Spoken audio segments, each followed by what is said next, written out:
Welcome back, my dear friends. So I'm once again back with one more novel of Thomas Hardy, that is The Return of the Native. This very particular novel of Thomas Hardy was published in the year 1878, and probably this is the sixth published novel of Thomas Hardy. So let's look at certain facts related to this novel, the plot structure of this novel, and the characters of this novel. Why? Because all these just pieces of information somehow become very important for the competition point of view. So, The Return of the Native. This is the title of the novel, published 1878. First appeared in Belgravia magazine. Remember that this was the name of the magazine. This novel was first time appeared. And remember one thing, unlike Far From Madding Crowd and some other novels that appeared in Cornhill magazine, this novel appeared in Belgravia magazine, and this magazine was a little bit controversial magazine. Remember that. The novel takes place in environs. Environs means actually surroundings of Agden Heath, name of a particular place in the just in the Wessex. That is the imaginary just you can say place of Thomas Hardy. This novel is, remember that this novel is narrated, or the happenings or the plot development of this novel takes place in 5 books. 5, this B stands for books. The novel has epilogue. Remember that the novel has epilogue. Later on, maybe in order to please his readers, Hardy had made some additions, and by making some additions, he had shown just Thomason and Gory when just getting settled after the marriage. Though in the first edition of the novel, it does not happen. So in the last edition, he added epilogue, and in that he showed what? Just Thomason and Gory when settled down after getting married. So the novel has epilogue, remember that? Covers a time period of a year and a day. Remember this. This novel, or the happening or the events that Thomas Hardy here captures in this very particular novel actually cover a period of a year and a day. Plot summary. The novel here, I have missed the novel. This is the novel. The novel begins on the eve of Guy Fawkes night. My dear learners, if you are the regular viewer of my videos or of my shots, you may have a knowledge about Guy Fawkes day or Guy Fawkes night. I told you that Guy Fawkes was a man who wanted actually to blow up the parliament in 1604 or 5 around, but he was caught and he was executed.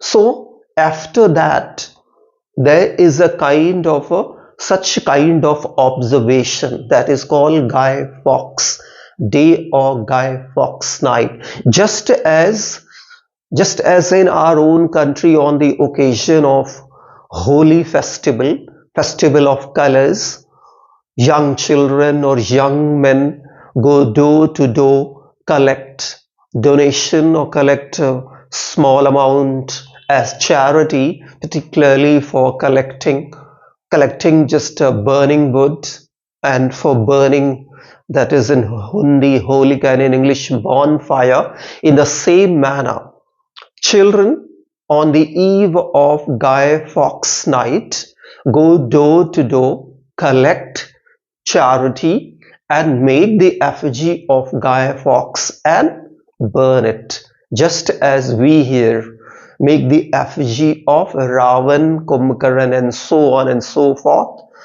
and on the day of Dashera burn it. So the novel begins on the eve of Guy Fawkes Night.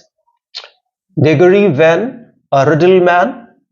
Who is called a riddle man? Why is called riddle man? Remember this? He's a riddle man, sells a red mineral called riddle. He sells a red color mineral called riddle. And remember, it's all because of that. From head to toe, he's absolutely red. Why? Because he sells red color, this what? Red color, this you can say mineral, or this substance. And this substance actually was used by the farmers particularly to mark their sheep. Remember that. Just shepherds, farmers they bought this red color substance, and they used this red color substance particularly to mark their sheep or their animals. So this Gregory Venn is actually a peddler. He is a vendor.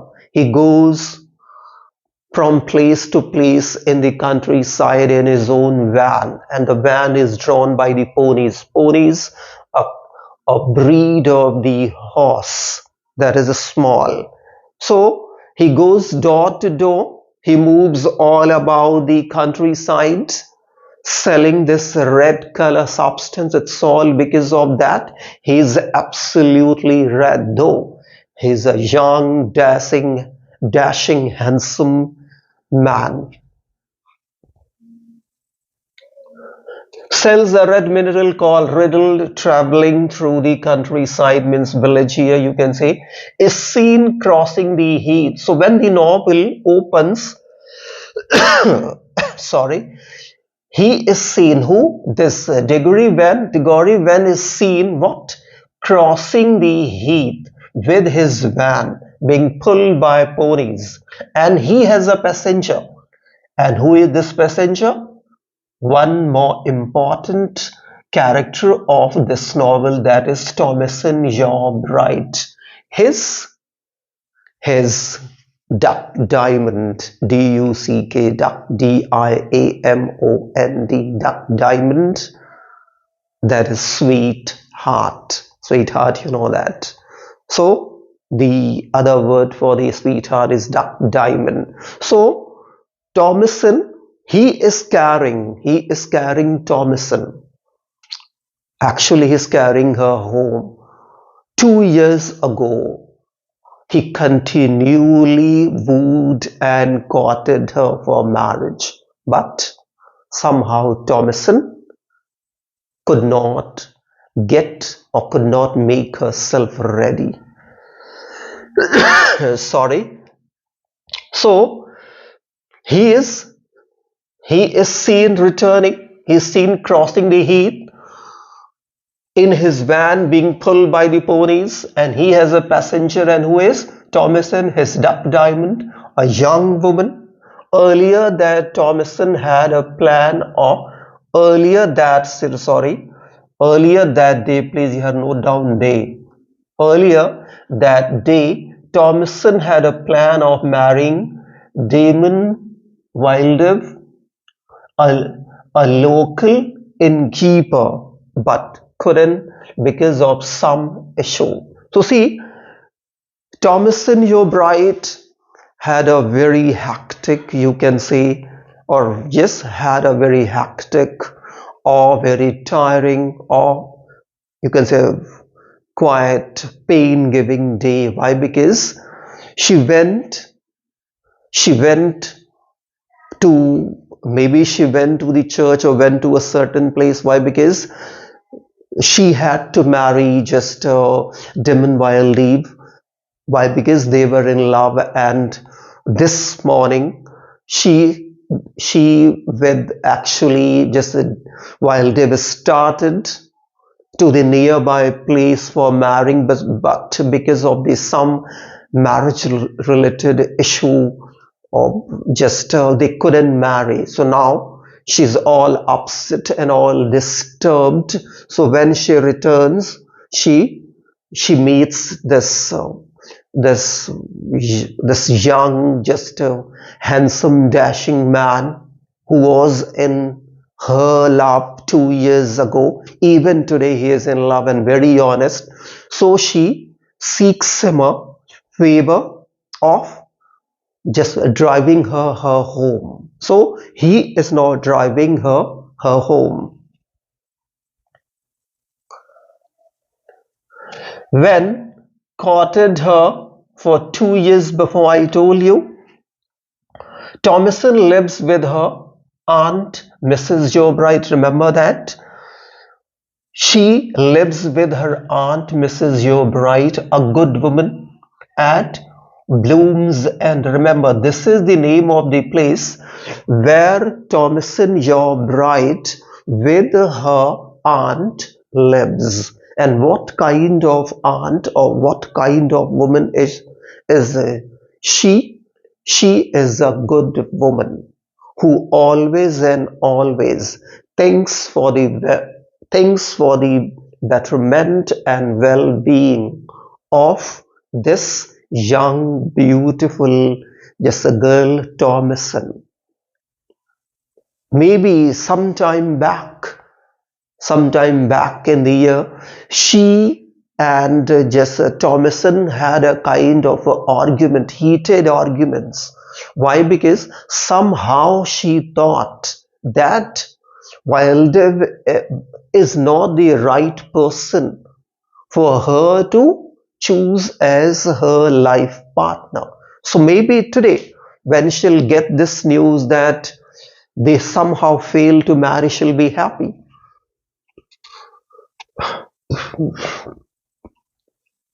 Thomason lives with her aunt Jo Bright, a good woman, at Blooms, and Wildev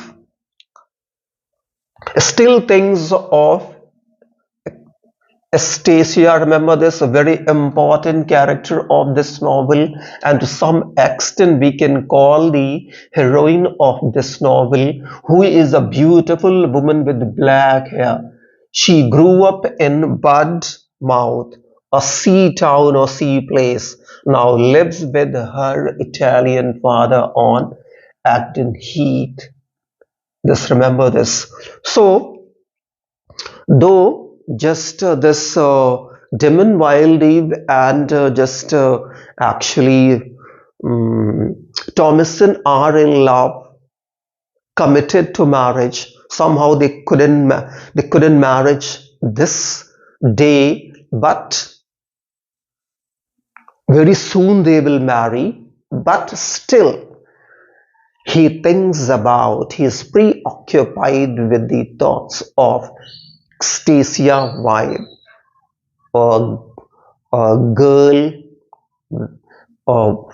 a beautiful girl with the just black hair. This beautiful woman was grown up at a place that is here. What is? Yes, Budmouth, a sea town, a beautiful place. But later on, she with her Italian father just come here. She with her Italian father comes here and settle down. But she does not just make herself ready to mix with the just with the people, with the locals. Somehow she does not like this place, and she has a dream of the metropolis. Okay, so she does not like people, she does not like to be mixed with the people, to be mixed with the locales, and it's all because of that. Local people does not, just local people, you can say, do not have a good opinion about that, and they think that she is a bitch. Remember that. Witch, W-I-T-C-H, witch.